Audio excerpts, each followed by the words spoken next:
Hello friends, இன்னைக்கு நம்ம மீன் குழம்பு எப்படி வைக்கிறதுங்கிறத பார்க்கலாம். தேவையான பொருள்: வெங்காயம், பூண்டு, புளித்தண்ணி, அதிலே மிளகாத்தூள் கரைச்சி வச்சிருக்கேன், தக்காளி பழம் ஒரு 3 எடுத்து அரைச்சி வச்சிருக்கேன், கடுகு, ஜீரகம், வெந்தயம் 3 கலந்து வச்சு மீன் வச்சிருக்கேன். ஒரு கடாய் எடுத்து கேஸில் வச்சுருக்கோம். அதில் தேவையான அளவு எண்ணெய் ஊற்றிக்கலாம். இப்போ எண்ணெய் நல்லா காஞ்சிடுச்சு. நம்ம எடுத்து வச்சிருக்க கடுகு, மிளகு, வெந்தயம் இது 3ஐயும் போட்டுக்கலாம். இப்போ கடுகு, வெந்தயம், ஜீரகம் நல்லா பொரிஞ்சிடுச்சு. இப்போ நம்ம அரிஞ்சு வச்சிருக்க வெங்காயத்தை போட்டுக்கலாம். வெங்காயம், கருவேப்பிலை, பூண்டு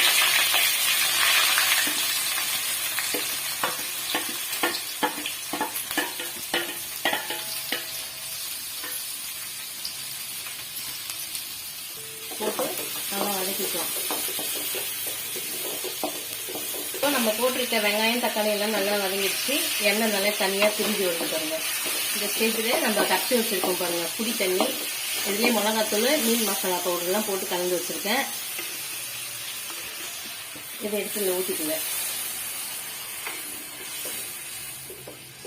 தேவையான அளவு தண்ணி, உங்களுக்கு எந்த அளவுக்கு தண்ணி தேவையோ, திக்னஸாக இருந்தால் கொஞ்சமாக ஊற்றிக்கங்க. இல்லை உங்களுக்கு கொஞ்சம் தண்ணி வேணும்னா அதிகமாக ஊற்றிங்க. எங்களுக்கு கொஞ்சம் திக்காக தான் வேணும். கொஞ்சமாக இன்னும் கொஞ்சம் தண்ணி ஊற்றிக்கிறேன். தண்ணி ஊற்ற கொதிக்கணும் நல்லா. இது நல்லா கொதிச்சு கொஞ்சம் சுண்டி வந்த பிறகு மீன் போட்டு இறக்கிட்டாங்க. இப்போ குழம்பு நல்லா கொதிச்சு பாருங்க. ஜிலேபி மீன் வாங்கி வச்சிருக்கோம். அப்படியே ஒன்று ஒன்றா எடுத்து அழகாக அதில் போட்டுக்குங்க.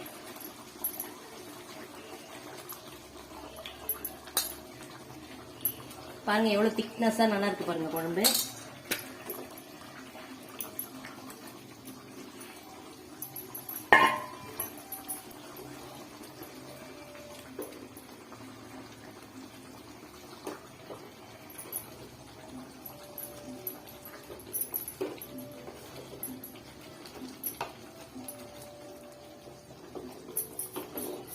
இப்போ மீன் போட்டு ஒரு 10 நிமிஷம் அப்படியே இருக்கட்டும்.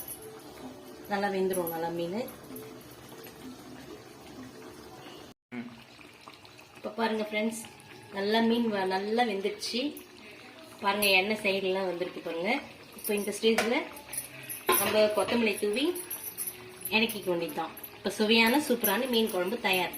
நீங்கள் செஞ்சு சாப்பிட்டு பார்த்துட்டு எங்கள் சேனலுக்கு சப்ஸ்கிரைப் பண்ணுங்க. நன்றி நண்பர்களே.